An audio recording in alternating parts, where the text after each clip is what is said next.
You ask Tiger to solve. This deals with linear equations with one unknown. The final result is h equals 5. Let's solve it step by step. Simplify the expression. Expand the parentheses. Simplify the arithmetic.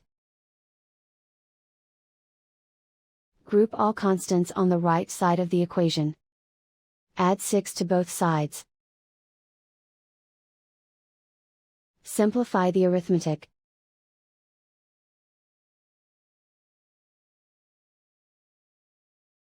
Isolate the h.